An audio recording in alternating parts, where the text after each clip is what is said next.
Vous écoutez WBCQ, diffusant la radio World's Last Chance depuis Monticello, Maine, USA.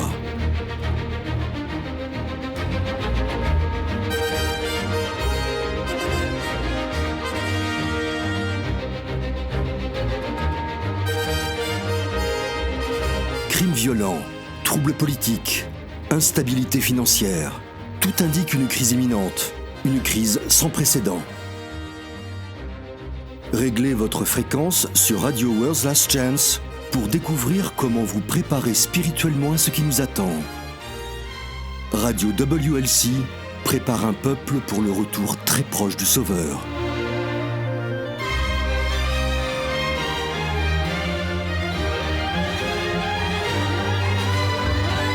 Bonjour et bienvenue sur Radio World's Last Chance, la radio de la dernière chance du monde.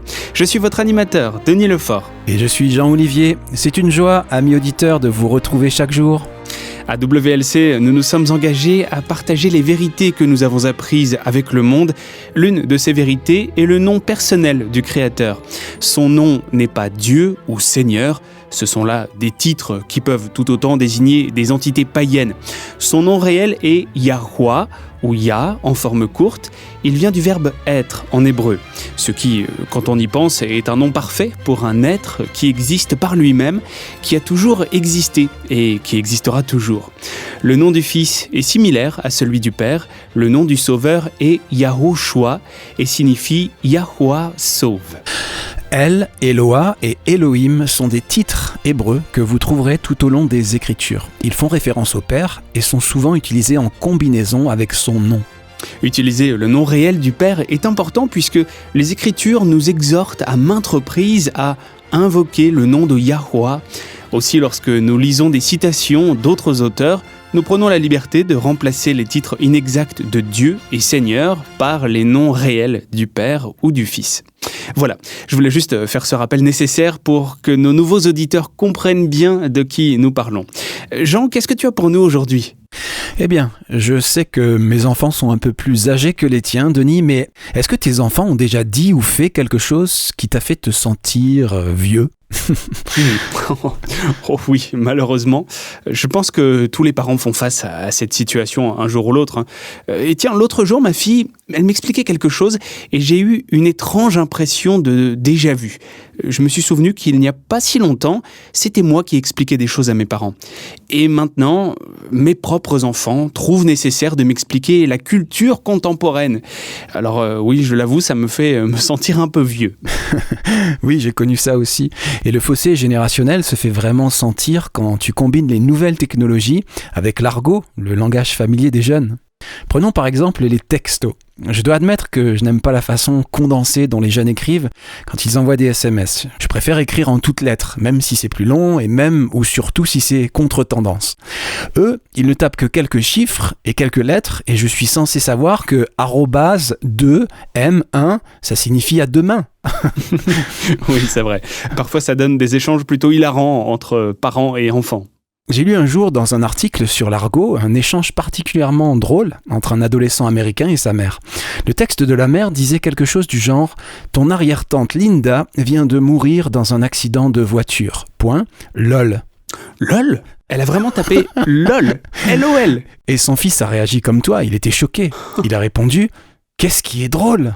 Et sa mère, horrifiée, a écrit « C'est pas drôle, c'est horrible. Pourquoi tu me demandes ça ?» Et qu'est-ce que son fils a dit ? Eh bien, il a expliqué avec patience, maman, LOL, ça signifie laughing out loud. En anglais, rire à voix haute. Et alors, qu'est-ce qu'elle a répondu ? Eh bien, comme je l'ai dit, elle était horrifiée. Elle a répondu, oh non, j'ai rajouté LOL à tous les textos que j'ai envoyés à toute la famille pour annoncer sa mort. Parce que je croyais que ça voulait dire lots of love, beaucoup d'amour en français. Oh, quelle horreur ! Tu imagines ? Et ce malentendu sur un acronyme s'est produit entre deux personnes qui parlent la même langue. On peut facilement voir le genre de confusion qui peut arriver lors de la traduction entre deux langues différentes. Ah oui, et je parlais à l'une des membres de notre équipe WLC de langue maternelle anglaise qui a déménagé en Espagne récemment. Elle est allée chez le vétérinaire et a demandé une poudre anti-puce pour son chat. Du moins, elle pensait demander de la poudre pour tuer les puces, polvo para pulgas.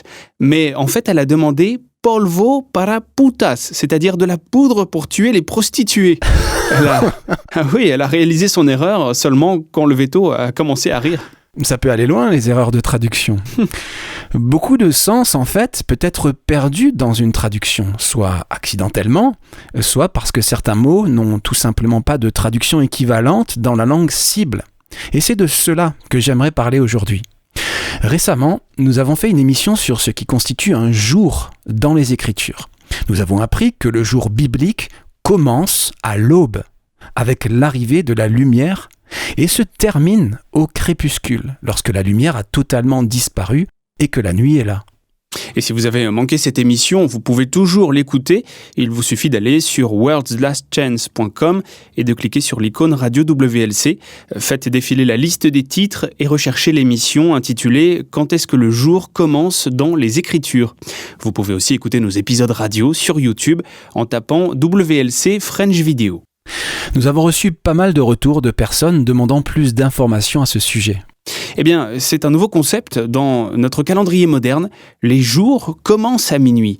Et puisque les Juifs commencent à observer leur sabbat au coucher du soleil le vendredi, je pense que nous avons tous supposé que la journée biblique commence au coucher du soleil. Oui, mais ce n'est pas le cas. Il n'y a qu'un seul verset dans toute la Bible qui fait référence à un sabbat commençant au coucher du soleil. Et ce n'est pas du tout le sabbat hebdomadaire. C'est un jour à part, unique dans toute l'année, c'est le jour des expiations. Regardons ça rapidement, c'est dans Lévitique 23, le verset 27. Le 10e jour de ce 7e mois, ce sera le jour des expiations. Vous aurez une sainte convocation, vous humilierez vos âmes et vous offrirez à Yahweh des sacrifices consumés par le feu. Yahweh poursuit en expliquant précisément quand ils doivent commencer leur observance de cette fête annuelle. Il a déjà donné la date, c'est le 10e jour du 7e mois biblique. Mais il y a quelque chose de différent au sujet du jour des expiations par rapport aux autres fêtes, aux autres convocations solennelles. Lisons les versets 31 et 32. « Vous ne ferez aucun ouvrage. C'est une loi perpétuelle pour vos descendants dans tous les lieux où vous habiterez.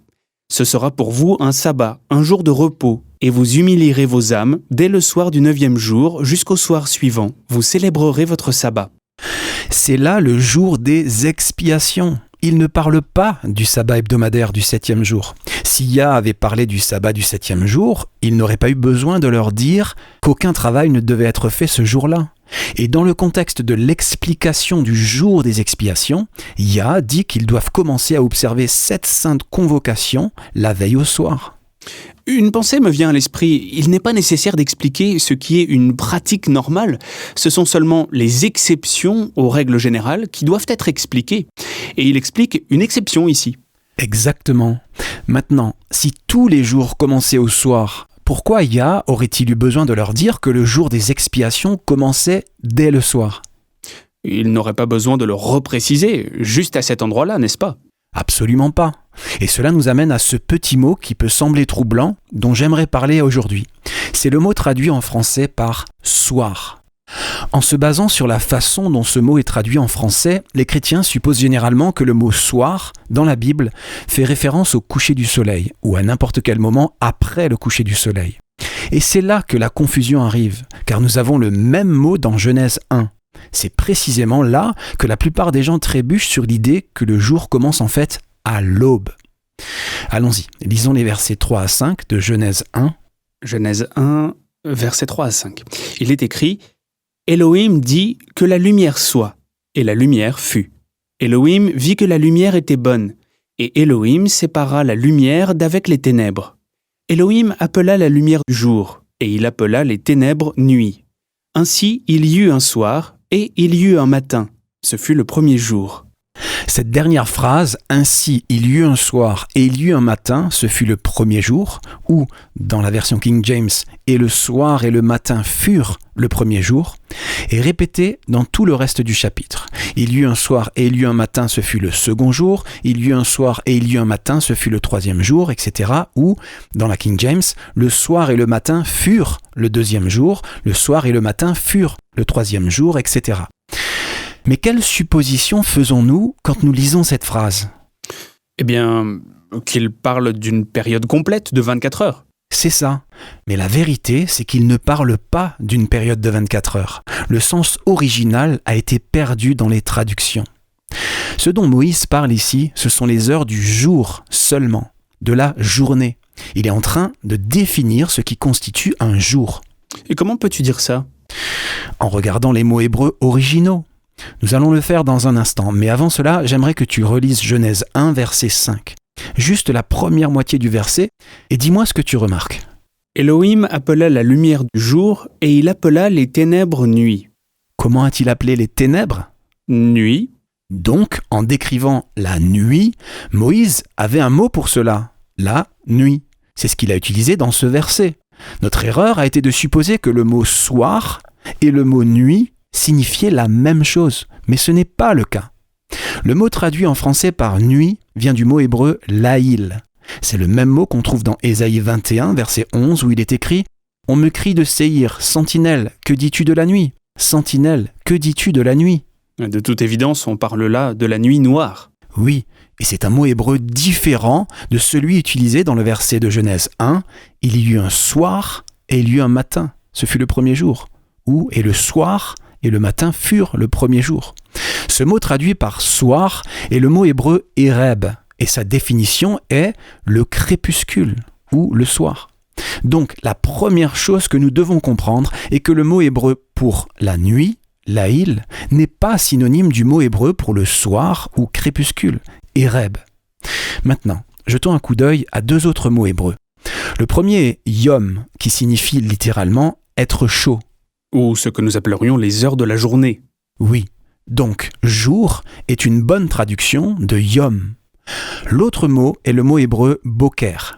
Il est traduit en français par matin et se réfère uniquement à la première partie de la journée, la première partie du yom. Ok, donc si boker c'est le matin et yom c'est le jour, l'après-midi c'est quoi ? Eh bien, nous y voilà. C'est le mot éreb qui a été traduit par soir. Mais l'après-midi n'est pas le coucher du soleil. Non. Tu vois, le coucher du soleil est un moment précis dans le temps. Éreb n'est pas un moment précis dans le temps. Tout comme en français, l'après-midi n'est pas un moment précis dans le temps. Il s'agit plutôt d'une partie de la journée, la deuxième partie. Nous avons tendance à être trop spécifiques quand nous appliquons nos propres suppositions aux Écritures. Quand nous lisons « soir » ou « soirée », nous pensons « coucher de soleil ». Mais ce n'est pas ce que l'Écriture dit. En fait, Moïse disposait d'un mot pour le coucher du soleil. C'est « shemesh bo », qui signifie littéralement « soleil couché » ou « coucher du soleil ». Éreb, par contre, fait référence au milieu de l'après-midi, jusqu'à l'obscurité. Certaines sources disent qu'il inclut n'importe quel moment entre midi et la nuit. En d'autres termes, ce que nous appelons l'après-midi. Exact. Shemesh bo, d'un autre côté, peut se référer au moment juste avant le coucher du soleil, juste au moment où le soleil se couche, et juste après le coucher du soleil, où il commence à faire plus sombre et qu'on se rapproche de la nuit. Je ne veux pas douter de toi ou quoi que ce soit, mais pourrais-tu nous donner des exemples de versets pour chacun de ces termes ? Bien sûr. Dans Genèse 15, verset 12 par exemple, Shemesh bo est utilisé pour désigner le moment juste avant le coucher du soleil. Veux-tu le lire pour nous ? Et comme le soleil allait se coucher, un profond sommeil tomba sur Abraham. Et voici, une terreur, une obscurité profonde tomba sur lui. Ici, le soleil ne s'était pas encore couché. Il était probablement assez tard dans la journée, mais c'était avant le coucher du soleil. Maintenant, regardons Exode 17, verset 12. Cette utilisation de Shemesh bo fait référence au soleil qui est en train de se coucher. Les mains de Moïse étant fatiguées, ils prirent une pierre qu'ils placèrent sous lui, et il s'assit dessus. Aaron et Hur soutenaient ses mains, l'un d'un côté, l'autre de l'autre, et ses mains restèrent fermes jusqu'au coucher du soleil. Ok, revenons maintenant dans Genèse chapitre 28, verset 11. Cette fois, Shemesh bo est utilisé pour la période de temps en début de soirée, quand le soleil s'est couché et qu'on s'achemine vers la nuit, mais qu'il fait encore assez clair pour voir. Il arriva dans un lieu où il passa la nuit, car le soleil était couché. Il y prit une pierre dont il fit son chevet, et il se coucha dans ce lieu-là. Voilà ce qu'il faut retenir. Si le mot hébreu éreb signifie coucher de soleil, comme nous l'avons toujours supposé, pourquoi Moïse n'a-t-il pas utilisé le mot Éreb dans ces 3 versets que nous venons de lire ? Parce que ce n'est pas ce qu'il a fait. Au lieu de cela, il a utilisé le mot hébreu pour coucher de soleil. Ce qui soulève la question suivante. Pourquoi Moïse n'a-t-il pas utilisé le mot hébreu pour coucher de soleil, shemesh bo, dans tous les endroits où il a utilisé le mot soir, Éreb ? C'est une bonne question. Le point que nous n'avions pas compris est que le mot Éreb, traduit en français par soir ou soirée, n'est pas un point fixe dans le temps comme nous l'avions supposé. Ce n'est pas un instant T où quelque chose commence ou se termine.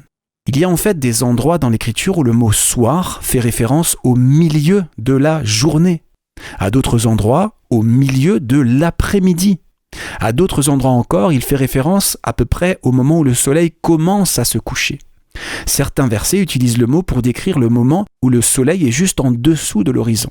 Il peut même faire référence au crépuscule. Oui, c'est très différent de ce qu'on m'a toujours appris, ou plus exactement de ce que j'ai toujours supposé. Nous allons faire une courte pause et à notre retour, j'aimerais entendre quelques exemples de cela. L'apôtre Paul a prié pour que les croyants d'Éphèse ne soient pas emportés par tout vent de doctrine, par la ruse des hommes et leur habileté dans les manœuvres d'égarement.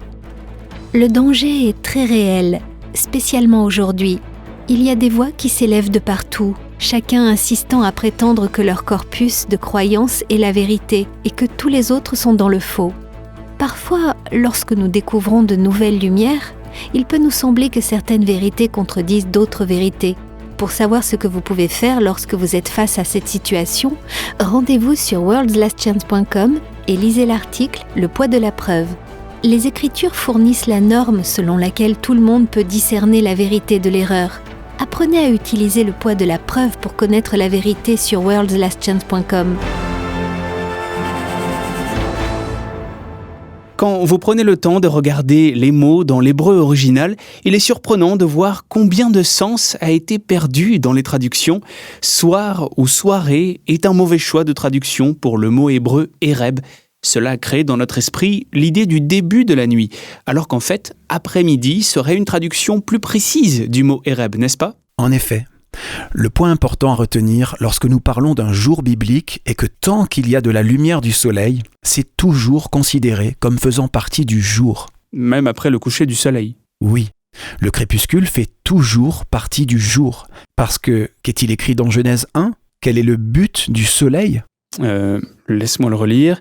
Juste un instant, voilà, je commence au verset 16. « Elohim fit les 2 grands luminaires, le plus grand luminaire pour présider au jour et le plus petit luminaire pour présider à la nuit. Il fit aussi les étoiles. Elohim les plaça dans l'étendue du ciel pour éclairer la terre, pour présider au jour et à la nuit, et pour séparer la lumière d'avec les ténèbres. Elohim vit que cela était bon. » Donc le soleil a été créé pour présider ou régner, dominer selon les versions, sur le jour et pour séparer la lumière des ténèbres. C'est bien ça. Donc, tant qu'il y a de la lumière dans le ciel, le soleil règne toujours sur le jour. C'est peut-être un peu hors sujet là, et je ne voudrais pas trop m'écarter du sujet, mais si un jour biblique est toute la période de temps où il y a effectivement la lumière du jour, ça veut dire qu'il commence avant le lever du soleil et se termine après son coucher, n'est-ce pas ? Cela ne signifie-t-il pas qu'il n'y aurait pas vraiment de moment précis dans le temps où le sabbat commence et se termine ? Eh bien, je suis heureux que tu te poses la question, Denis. Et c'est une excellente question. Tu vois, notre nature humaine déchue aime le sentiment de satisfaction que nous obtenons quand nous faisons des choses. Nous avons tendance à aimer ressentir que nous gagnons notre salut, de quelque manière que ce soit. Même si nous professons du bout des lèvres que nous sommes sauvés par la grâce au moyen de la foi, nous trouvons toujours rassurant de penser que nous faisons toutes les bonnes choses que la loi divine exige. Ce fardeau dont Paul a parlé, l'idée que nous serions sauvés par des œuvres justes. Et le fait d'avoir un moment précis dans le temps, le moment précis où le soleil disparaît sous l'horizon, nous donne en quelque sorte cette assurance autosatisfaite que nous faisons tout ce que nous sommes censés faire pour garder le sabbat. Ça rend vraiment le sabbat orienté vers les œuvres, n'est-ce pas ? On peut travailler jusqu'au dernier instant où il y a encore un rayon de soleil au-dessus de l'horizon et commencer à faire la fête à l'instant même où le soleil a entièrement glissé au-delà de l'horizon. Et ainsi, on a toujours l'impression d'être sauvé parce qu'on respecte la lettre de la loi. Mais quand on fait cela, on passe entièrement à côté de l'esprit de la loi, qui est une communion en tête-à-tête avec notre Créateur, pendant un temps qu'il a mis à part et béni. Le principal point de confusion dans Genèse 1 est qu'il est décrit 2 segments de temps différents. Mais à cause de nos suppositions sur la signification du mot « soir », nous avons toujours été embrouillés. Genèse 1 nous donne la définition d'un jour. Toutes les heures où il y a de la lumière. Et la nuit aussi est définie dans Genèse 1. Quand il n'y a pas de lumière. Exact. Genèse 1:5, Elohim appela la lumière jour et il appela les ténèbres nuit. Il est en train de définir ce qu'est un jour et ce qu'est une nuit. Les heures de lumière sont le jour. Les heures d'obscurité sont la nuit. Le soir et le matin sont les 2 parties qui composent un jour. La nuit est simplement l'intervalle entre 2 jours différents. Nous devons comprendre que Genèse 1 décrit non seulement la création de notre monde, mais aussi l'établissement de la méthode spécifique du Créateur pour calculer le temps, le calendrier lunisolaire. Cette méthode a été établie à la création. Donc, après que Moïse ait décrit le travail de création d'une journée, qu'il s'agisse de la terre ferme qui apparaît ou des mers qui se remplissent de poissons, il termine à chaque fois par une phrase qu'il répète systématiquement. Il y eut un soir et il y eut un matin, ce fut le premier jour. Exact. Ou dans la King James, qui est plus précise, et le soir et le matin furent le premier jour. Mais on dirait que ça soutient l'idée du jour qui commencerait le soir, non ? Mais est-ce le cas ? Tu le regardes encore comme si le mot signifiait coucher de soleil. Rappelons-nous que le mot traduit ici par soir peut se référer à n'importe quel moment entre midi et la nuit. Donc, qu'est-ce qu'il dit alors ? Il répète à chaque jour de la création les 2 parties qui composent un jour. C'est tout. Je sais que ça peut sembler confus, mais revenons encore une fois au premier jour de la création. Quand est-ce que le premier jour de la semaine de la création a-t-il commencé ? Rappelons-nous qu'il n'y avait pas encore de luminaire dans le ciel. Alors, à quel moment le premier jour a-t-il commencé ? Quand Elohim a dit que la lumière soit ? Précisément. Avant que Yah ne dise que la lumière soit, le temps tel que nous le connaissons avec les jours, les semaines et les mois n'existait pas. Le premier jour de la semaine de la création a commencé quand Yah a dit que la lumière soit. Mais il y a un problème si vous pensez que le jour commence avec l'obscurité. Avant que la lumière ne soit, alors qu'il faisait encore totalement sombre, quand il y avait des ténèbres à la surface de l'abîme, Yahweh a-t-il fait une grande annonce ? Est-ce qu'il a dit « Ok, écoutez bien, le premier jour commence à partir de maintenant ». Et puis il aurait attendu 12 heures avant de dire que la lumière soit ? Non, c'est ridicule. Ou alors, après avoir dit que la lumière soit et qu'il y a eu de la lumière, est-ce qu'il a dû expliquer « Ceci n'est pas encore le premier jour, en fait, attendez encore quelques heures et puis alors ce sera le premier jour, quand il fera de nouveau sombre ». Non. Bien sûr que non. Le premier jour de la semaine sur terre a commencé au moment où Elohim a déclaré que la lumière soit. Par conséquent, le cycle jour-nuit suivant a commencé quand le premier cycle jour-nuit s'est terminé. À l'aube du matin suivant ? Exactement. Le deuxième jour de la semaine de la création a commencé quand le premier cycle jour-nuit s'est terminé. Et il s'est terminé avec l'arrivée de la lumière à l'aube du deuxième jour de la semaine. Ça a du sens. On nous a enseigné que le jour commençait le soir. Mais si c'était le cas, alors le cycle jour-nuit se terminerait aussi le soir. Tu vois ce que je veux dire ? Une période complète de 24 heures comprend à la fois un jour et une nuit. Les heures de lumière et les heures d'obscurité constituent une période complète de 24 heures, n'est-ce pas ? Oui. Donc, si ce segment complet de 24 heures commençait, disons, au coucher du soleil, il devrait par définition se terminer lorsque le segment suivant de 24 heures commence au coucher du soleil suivant. Tu me suis toujours ? Ok, oui. Mais ce n'est pas ce qui est écrit dans Genèse 1. Le cycle jour-nuit commence à l'aube du premier jour de la semaine. Ce même cycle jour-nuit se termine lorsque le deuxième cycle jour-nuit commence à l'aube du deuxième jour de la semaine. C'est ce que cela signifie lorsqu'il est répété tout au long de ce premier chapitre de Genèse.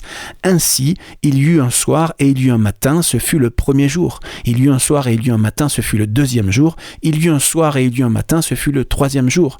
Ou, plus précisément, le soir et le matin furent le premier jour. Le soir et le matin furent le deuxième jour. Le soir et le matin furent le troisième jour. Il faut revenir en boucle au matin suivant pour compléter ce cycle jour-nuit de 24 heures. La nuit est simplement l'intervalle qui relie 2 jours différents. Je commence à comprendre, la lumière commence à poindre dans mon esprit. Que la lumière soit. Donc, en fait, quand il est dit « il y eut un soir et il y eut un matin, ce fut le premier jour » ou « le soir et le matin furent le premier jour », ça ne veut pas dire que le jour a commencé la nuit. Ça veut simplement dire que le jour est composé du matin et du soir. C'est ça. Le matin, c'est le moment où le soleil se lève dans le ciel. Il dure jusqu'à midi. Le soir, Éreb en hébreu, d'un point de vue biblique, est le moment où le soleil commence à descendre. Et ça dure jusqu'à la nuit. Encore une fois, la nuit était simplement l'intervalle entre 2 jours. Rappelons-nous qu'il a déjà défini la lumière comme étant le jour et l'obscurité comme étant la nuit. Donc, un jour est toujours associé à la lumière, que ce soit la lumière croissante de l'aube, la lumière du plein jour ou la lumière déclinante du crépuscule. La nuit est l'absence de lumière. Ok, pourrais-tu m'éclairer sur Exode 12, Jean ? L'histoire de la Pâque m'a toujours troublé. Si le jour commençait au coucher du soleil, alors l'ange de la mort serait passé sur l'Égypte le jour du sabbat. C'est un problème. L'Écriture elle-même fait référence au jugement et au châtiment comme un travail. Et je ne souscris pas à l'idée que Yahweh puisse violer ses propres lois en toute impunité. Tu as raison, Yahweh respecte toujours ses propres lois. Yahweh n'a pas envoyé l'ange de la mort pendant le sabbat, parce que les heures sacrées du sabbat ne commençaient pas avant l'aube suivante. Et nous pouvons le prouver. Pour ceux qui ne sont pas familiers avec les détails de l'histoire, récapitulons. Yah dit à Moïse que les enfants d'Israël devaient choisir un agneau ou un chevreau. Ils devaient le tuer, appliquer de son sang sur les poteaux et les linteaux des portes, puis rester dans leur maison jusqu'au matin. Pourquoi ? Parce que l'ange de la mort devait passer sur l'Égypte à minuit. Exact. Et quand il a vu le sang sur les portes, il est passé au-dessus des maisons couvertes du sang de l'agneau. C'est le sens de la Pâque. Tout cela était très symbolique, très beau et pointé vers la mort du Sauveur à la Pâque lorsque son sang devait couvrir les pécheurs. Cette histoire n'a aucun sens si le jour commençait au coucher du soleil.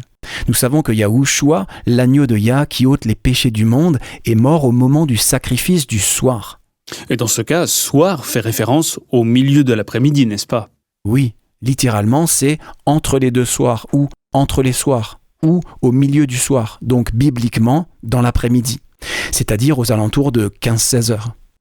Exode 29, versets 38 et 39 dit « Voici ce que tu offriras sur l'autel, 2 agneaux d'1 an, chaque jour à perpétuité. Tu offriras l'un des agneaux le matin et l'autre agneau entre les 2 soirs, ou au soir dans la King James.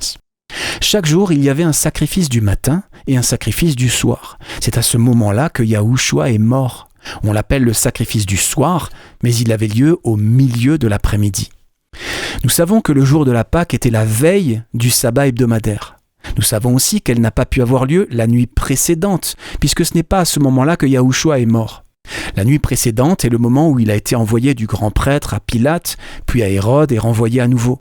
Donc, la Pâque en Égypte, qui indiquait la mort du Messie, n'aurait pas pu avoir lieu après le coucher du soleil, qui terminait le 5e jour de la semaine et commençait soi-disant le 6e. La chronologie ne collerait pas. Le repas de la Pâque était tué et mangé le 6e jour de la semaine. Maintenant, pour que ce soit le 6e jour de la semaine et toujours la nuit de la Pâque, quand l'ange de la mort est passé, le jour a dû commencer à l'aube du 6e jour de la semaine et non au coucher du soleil la nuit précédente. Il y a un autre problème avec cette histoire quand on suppose un jour commençant le soir. C'est que les gens devaient rester dans leur maison jusqu'au matin. C'est écrit dans Exode 12, versets 22 et 23. Il est dit « Nul de vous ne sortira de sa maison jusqu'au matin, quand Yahweh passera pour frapper l'Égypte et verra le sang sur le linteau et sur les 2 poteaux, Yahweh passera par-dessus la porte, et il ne permettra pas aux destructeurs d'entrer dans vos maisons pour frapper. Les personnes qui prônent un début de journée au coucher du soleil passent à côté de ce point. Ils supposent qu'après le passage de l'ange de la mort sur l'Égypte à minuit, les Hébreux se sont activés et se sont dépêchés de quitter l'Égypte. Mais c'est faux.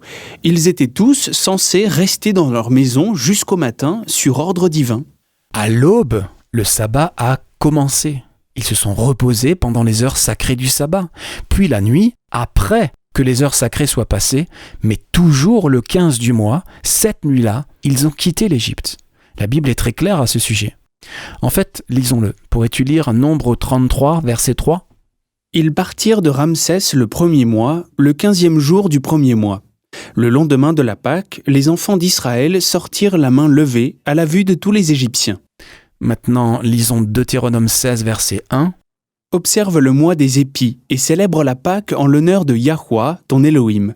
Car c'est dans ce mois des épis, ou Abib, que Yahweh, ton Elohim, t'a fait sortir d'Égypte pendant la nuit. Ça ne pouvait pas être la nuit suivant le jour de la Pâque, car ils devaient rester dans leur maison jusqu'au matin. C'était la nuit d'après, la nuit du 15, car la nuit est toujours comptée après le jour. La nuit n'est pas comptée comme précédant le jour. En d'autres termes, quand on attribue une date à la nuit appartient toujours au jour qui l'a précédé. Oui. On peut voir un exemple dans Nombre 11. C'est quand les Israélites se plaignaient de ne pas avoir de viande à manger, alors Yah envoyait des cailles dans le camp. Lisons le verset 32 de Nombre 11, si tu veux. Et le peuple se leva tout ce jour-là, et toute la nuit, et tout le jour suivant, et ils amassèrent les cailles. Remarque la formulation. Tout ce jour-là, et toute la nuit, et tout le jour suivant. Et ils amassèrent les cailles. Si un nouveau jour commençait le soir, il aurait dit « Et le peuple se leva tout ce jour-là, et toute la nuit suivante, et tout le jour suivant. » Et ils amassèrent les cailles. Mais ce n'est pas ce qui est écrit. Quand on commence à regarder ça d'une perspective différente, tous ces détails commencent à sauter aux yeux. Et tout cela établit deux choses. Premièrement, le jour commence à l'aube, dès l'arrivée de la lumière, avant le coucher du soleil donc. Deuxièmement, le mot « soir » dans l'Écriture s'applique à la deuxième partie du jour, de l'heure de midi jusqu'à la nuit. Rappelons-nous que Moïse avait un mot spécifique pour désigner la nuit, l'Aïl, et il l'a utilisé au bon endroit, c'est-à-dire l'obscurité totale, l'absence totale de lumière du soleil. Ne partez pas les amis, à notre retour, nous répondrons à vos questions envoyées dans notre courrier des auditeurs. Restez à l'écoute.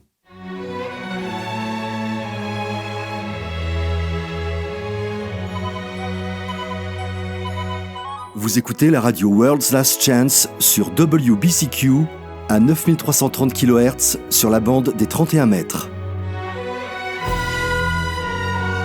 Radio World's Last Chance prépare un peuple pour le retour très proche du Sauveur. Le prix pour suivre la vérité, peu importe le coût, est... Eh bien tout. Lorsqu'une personne fait face à la réalité de devoir sacrifier tout ce qui lui est précieux pour suivre la vérité, les forces du mal essaient toujours de l'arrêter. Satan place des obstacles apparemment insurmontables sur son chemin. Si vous êtes face à des montagnes de difficultés et ne savez que faire, si vous vous sentez seul dans la lutte pour suivre la vérité, visitez notre site web worldslastchance.com et recherchez l'article intitulé « Comptez le coup ». Tous ceux qui font confiance à Yahweh pour trouver une solution à toutes les difficultés découvriront que les récompenses sont si élevées que le coût est en fait bon marché. Lisez l'article « Comptez le coup » sur worldslastchance.com.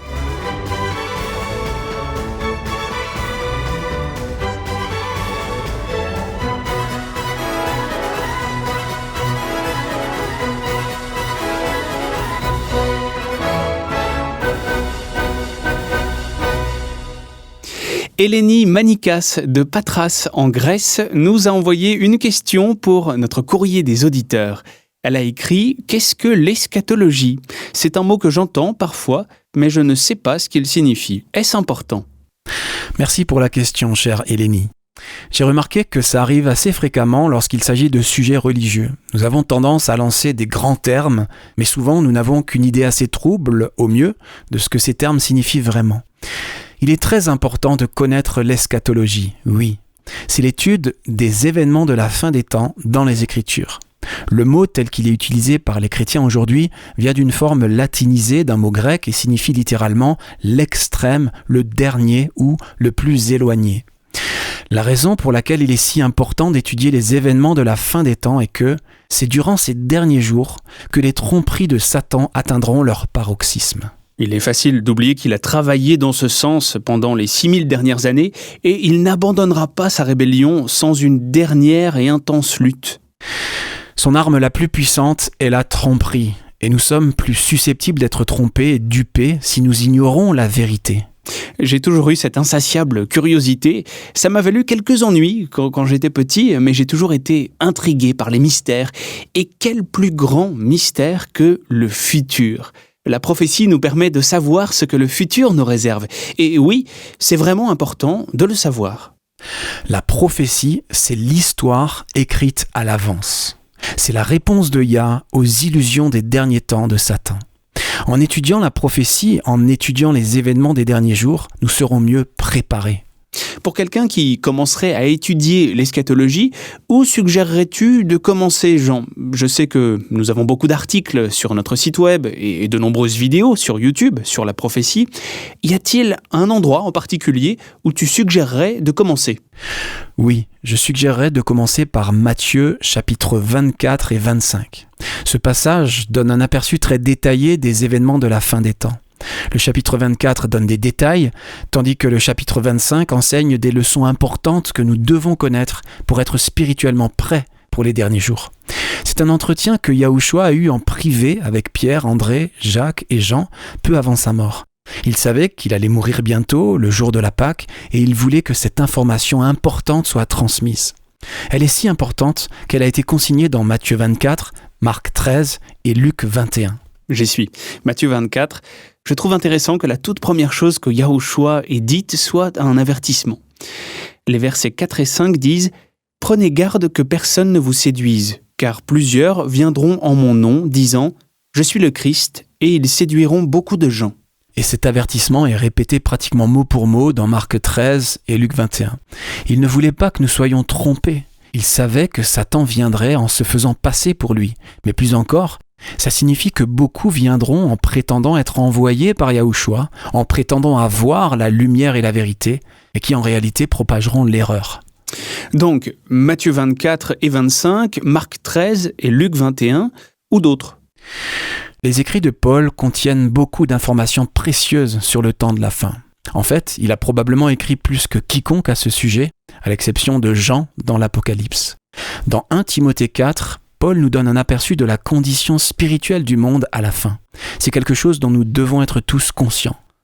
Les versets 1 et 2 disent « L'Esprit dit expressément que dans les derniers temps, quelques-uns se détourneront de la foi, s'attachant à des esprits séducteurs et à des doctrines de démons, par l'hypocrisie de faux docteurs dont la conscience sera cautérisée. » 2 Thessaloniciens chapitre 2 est un autre chapitre qui est plein d'informations utiles pour les derniers jours.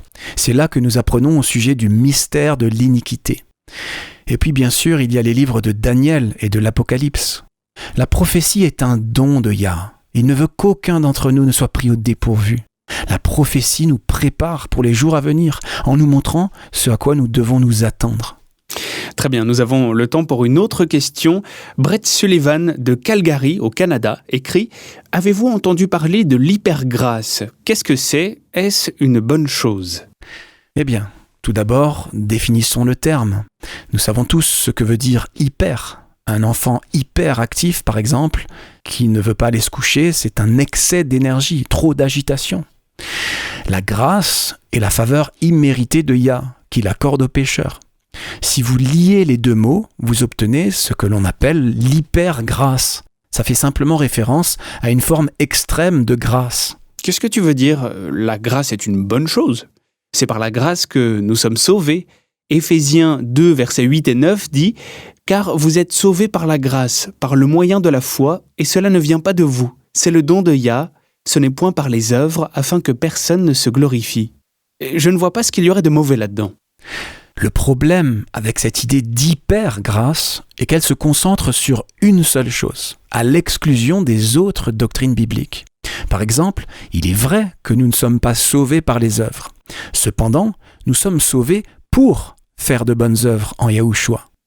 Lorsqu'il vit sa vie en nous, par la foi, nous faisons de bonnes œuvres.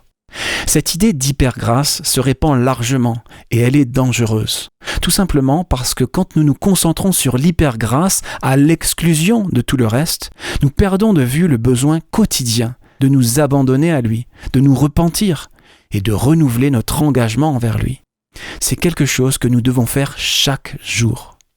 En tant que chrétiens, nous savons que la grâce de Yah est suffisante pour couvrir nos péchés. Mais dans la croyance de l'hypergrâce, les gens peuvent commencer à abuser de cette grâce. Oh, c'est s'aventurer sur un terrain dangereux.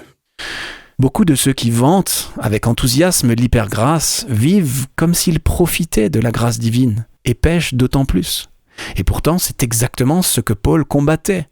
Peux-tu lire Romains 6, versets 1 et 2 ? Que dirions-nous donc ? Demeurerions-nous dans le péché afin que la grâce abonde ? Loin de là. Ou dans une autre version, que dirons-nous donc ? Allons-nous persister dans le péché afin que la grâce se multiplie ? Certainement pas. Certainement pas. Au verset 14 et 15, il est écrit « En effet, le péché n'aura pas de pouvoir sur vous, puisque vous n'êtes plus sous la loi, mais sous la grâce.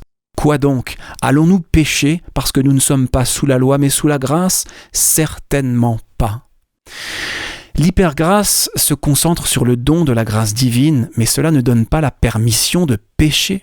Ce n'est pas du tout ce qu'enseigne la Bible. Ça me rappelle Matthieu 7. Je pense que ce chapitre contient un avertissement pour ceux qui promeuvent l'hypergrâce. Il est écrit « Ceux qui me disent « Seigneur, Seigneur » n'entreront pas tous dans le royaume des cieux, mais celui-là seul qui fait la volonté de mon Père qui est dans les cieux. Plusieurs me diront en ce jour-là « Seigneur, Seigneur, n'avons-nous pas prophétisé par ton nom ? N'avons-nous pas chassé des démons par ton nom ? Et n'avons-nous pas fait beaucoup de miracles par ton nom ? Alors je leur dirai ouvertement, je ne vous ai jamais connu. Retirez-vous de moi, vous qui commettez l'iniquité. » La grâce ne nous donne pas la permission de pécher. Au contraire, elle pardonne nos péchés passés et nous donne le pouvoir d'obéir dans le présent, par la foi en Yahushua. Si vous avez des questions, chers auditeurs, envoyez-nous un message. Il vous suffit d'aller sur worldslastchance.com et de cliquer sur « Contactez-nous ». Nous sommes toujours heureux d'avoir des nouvelles de nos auditeurs.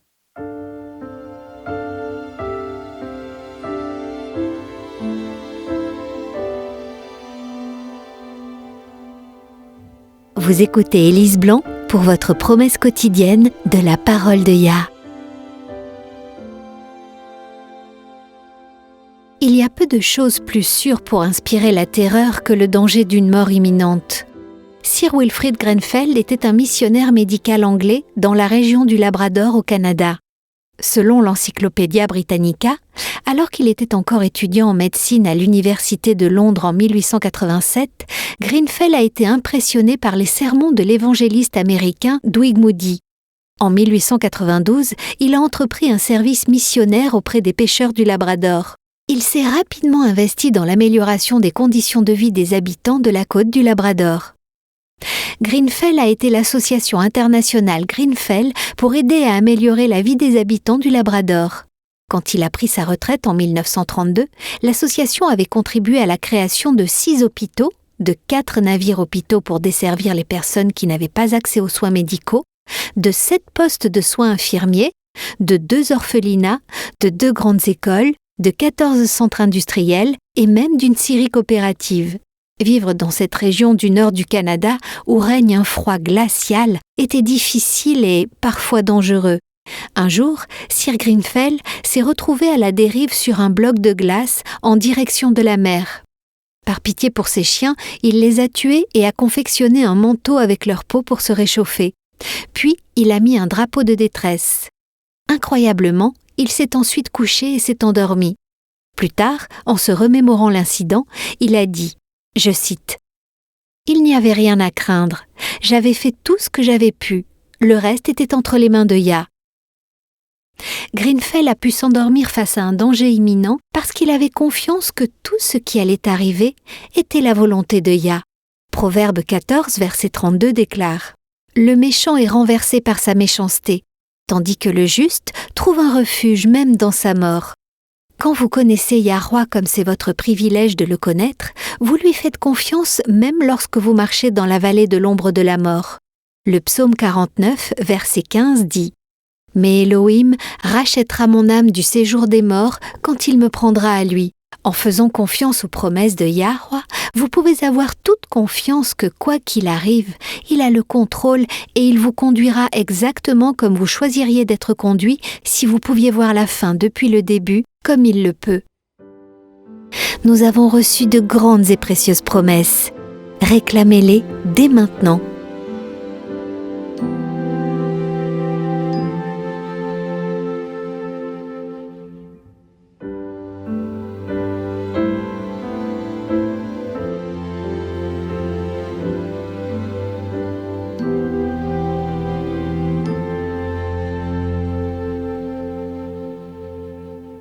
Cette discussion m'a ouvert les yeux. Qui aurait pu savoir que le mot « soir » pouvait avoir un sens si différent dans l'hébreu original ? Lorsque vous comprenez ce que les mots originaux signifient, cela établit fermement que le jour commence à l'aube, pas au coucher du soleil, pas au lever du soleil, pas à minuit, à l'aube. Ok, tout cela est très intéressant, mais j'ai une question pour toi, Jean. Que répondrais-tu si quelqu'un disait « Tout cela n'est-il pas juste de la sémantique ? Soir, soirée, après-midi, quelle est la grande différence ? Est-ce que ça a vraiment de l'importance ?» C'est une bonne question. La réponse est oui, ça a de l'importance. Et la raison est simple. À chaque fois que nous acceptons l'erreur, chaque fois que nous croyons une contrefaçon de Satan, plutôt que la vérité, ça ouvre la porte à ses illusions. Il est beaucoup plus facile pour l'ennemi de nous tromper, de nous égarer, quand nous avons accepté l'erreur. Oui, mais le fait de savoir quand un jour commence, la définition de soir, est-ce que ça fait vraiment une si grande différence ? Je le crois, oui. Tout à l'heure, nous avons parlé de la façon dont le fait d'avoir un moment précis pour commencer le sabbat, par exemple, l'instant du dernier rayon de soleil, juste avant qu'il ne glisse au-delà du point de fuite de l'horizon, peut conduire à une observance légaliste du sabbat. Les églises protestantes qui observent le sabbat du vendredi soir au samedi soir impriment même des brochures pour informer leurs membres des heures de coucher du soleil tout au long de l'année. Vous pouvez travailler jusqu'au coucher du soleil le vendredi soir et commencer à faire la fête au coucher du soleil le samedi soir, tout en vous disant que vous observez le sabbat. Mais vous n'entrez pas vraiment dans le véritable esprit du respect du sabbat qui est de se reposer en Yahweh. Exactement. L'observance légaliste du sabbat est un fardeau. C'est vraiment un fardeau. Et comme ce poids vous entraîne vers le bas, au final, il devient trop lourd à porter. Les gens commencent à chercher un soulagement et ils le trouvent dans une mauvaise interprétation des écrits de Paul. Et quelle est la première chose qu'ils font lorsqu'ils interprètent mal les écrits de Paul ? Eh bien, ils cessent de garder le sabbat. Ils disent que ce n'est plus en vigueur. Parce que c'est ce qu'ils veulent croire. Le sabbat est devenu un tel fardeau qu'ils cherchent n'importe quelle raison, leur semblant logique, pour le mettre de côté. Quelle différence avec l'expérience décrite dans Ésaïe 58, juste un instant. Voilà, les versets 13 et 14. « Si tu retiens ton pied pendant le sabbat pour ne pas faire ta volonté en mon saint jour, si tu fais du sabbat tes délices pour sanctifier Yahweh en le glorifiant, et si tu l'honores en ne suivant point tes voies, en ne te livrant pas à tes penchants et à de vains discours, alors tu mettras ton plaisir en Yahweh, et je te ferai monter sur les hauteurs du pays. Je te ferai jouir de l'héritage de Jacob, ton père, car la bouche de Yahweh a parlé. » Quand le sabbat est un fardeau légaliste, vous n'en faites pas votre délice. Et pourtant, c'est cette expérience, la joie qui découle de la véritable observance du sabbat, de l'entrée dans le repos de Yahweh, qui permet aux justes de monter sur les hauteurs du pays et de recevoir l'héritage de Jacob. C'est cette expérience du vrai respect du sabbat, de la confiance en Yahweh en toutes choses, parce que vous le connaissez et que vous lui faites confiance justement parce que vous le connaissez. C'est cette expérience qui permettra aux justes de traverser et tenir bon dans les derniers jours de l'histoire de la Terre. Comme nous l'avons déjà abordé dans d'autres programmes, le test final portera sur qui vous adorez. Et le moment où vous choisissez d'adorer révèle qui reçoit votre loyauté. Oui, tout à fait. Parce que la désobéissance délibérée à la volonté déclarée de Yah n'est pas une preuve de loyauté envers lui. C'est pour cela que le moment où vous choisissez d'adorer, une fois que vous avez reçu la lumière au sujet du vrai sabbat, révèle qui reçoit votre loyauté. Revenons maintenant au soir. Satan trompe le monde en entremêlant la vérité et l'erreur, la lumière et les ténèbres. Et c'est ce qu'il a fait avec le moment où le jour commence. Yah a appelé la lumière jour, et il a appelé les ténèbres nuit. Que sommes-nous en train de faire quand nous disons qu'un jour commence la nuit ? Eh bien, en fait, nous appelons les ténèbres lumière. C'est ça. C'est une métaphore parfaite de ce que Satan fait avec la vérité et l'erreur. Allons dans Ésaïe chapitre 5 et lisons les versets 20 à 21. Dans ce passage, Yahweh donne un avertissement clair contre cette pratique. Malheur à ceux qui appellent le mal bien et le bien mal, qui changent les ténèbres en lumière et la lumière en ténèbres, qui changent l'amertume en douceur et la douceur en amertume. Malheur à ceux qui sont sages à leurs yeux et qui se croient intelligents. Waouh! Tu sais, j'ai déjà lu ces versets, mais dans ce contexte, c'est vraiment puissant. C'est exactement ce que nous faisons quand nous prétendons que le jour commence par les ténèbres, alors que Yahweh lui-même a défini le jour comme étant la lumière. L'obéissance à la loi de Yah protège l'esprit du pouvoir de contrainte des tromperies du diable. Seuls ceux qui vivent dans l'obéissance à toute la lumière connue auront la protection du ciel, quand, lors des trompettes d'Apocalypse 9, des démons se feront passer pour des soi-disant extraterrestres et feront mine d'envahir la terre. Ensuite, quand la marque de la bête sera imposée sous peine de mort, les seules personnes qui pourront tenir bon et rester fidèles à Yah seront celles qui auront déjà fait le choix de suivre la vérité et de lui obéir, quel qu'en soit le prix. Amen. Mais le moment de prendre cette décision, c'est maintenant, les amis. Je me souviens avoir lu une citation qui disait que le caractère ne se développe pas en temps de crise, mais qu'il se révèle à ce moment-là. Le caractère se développe au jour le jour, au fur et à mesure que nous prenons la décision d'obéir ou non aux vérités qui nous ont été révélées. Quelque chose d'aussi simple que ce qui constitue le soir, bibliquement, et le moment où commence une journée, peut en fait avoir des effets très profonds sur nous. Si nous voulons habiter sous l'abri du Très-Haut, si nous voulons reposer à l'ombre du Tout-Puissant, comme il est écrit dans le psaume 91, nous devons déterminer aujourd'hui même, maintenant, dans notre propre cœur, de suivre la vérité, quel qu'en soit le prix. Alors, Yah lui-même nous préparera. Il sait que nous ne pouvons pas nous préparer de nous-mêmes, mais si nous nous abandonnons complètement à lui, il s'est engagé à nous préparer pour ce qui nous attend. Rejoignez-nous demain et d'ici là, souvenez-vous, Yahweh vous aime et vous pouvez compter sur lui, car il est digne de confiance.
Vous étiez à l'écoute de Radio WLC.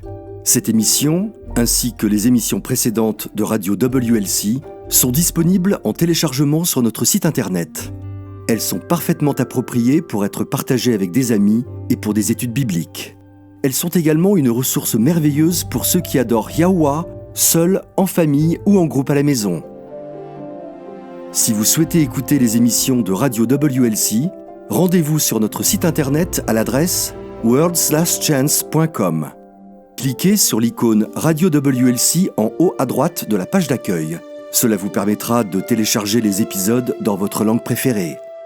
Vous trouverez également des articles et des vidéos disponibles en plusieurs langues.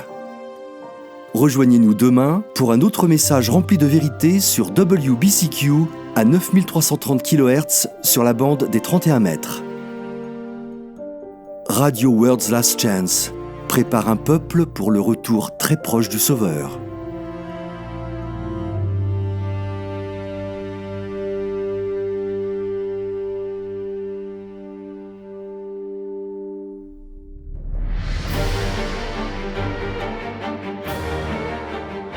Apocalypse contient des informations vitales pour tous ceux qui vivent aujourd'hui. Les chapitres 8 et 9 sont particulièrement importants. Ils prédisent des événements cruciaux qui auront lieu dans un avenir proche. Ils sont décrits comme 7 trompettes. Quand ces 7 trompettes commenceront à sonner, nous saurons que nous sommes à quelques mois du retour de Yahushua. Pour en savoir plus, visitez notre site web worldslastchance.com. Nous avons beaucoup d'articles et de vidéos couvrant plusieurs aspects de ce sujet des plus importants. C'est sur worldslastchance.com. Visitez notre site dès aujourd'hui. Il ne reste plus beaucoup de temps.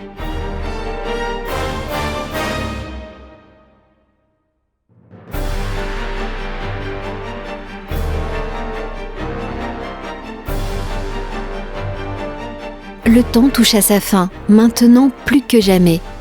Il est impératif que tous ceux qui cherchent et désirent le retour du Sauveur prennent grand soin de garder chacune des avenues de l'âme par lesquelles le diable cherche à nous séduire et nous piéger. Le péché est addictif. Qu'il s'agisse du temps gaspillé dans des activités nuisibles ou de l'alcool, qu'il s'agisse de pornographie ou de nicotine, le péché lui-même est addictif. Mais le Sauveur est prêt à délivrer quiconque se tourne vers lui. Visitez notre site worldslastchance.com et lisez l'addiction au péché, protéger les avenues de l'âme. Lisez l'addiction au péché sur worldslastchance.com. Yahushua est prêt à répondre à la prière de la foi.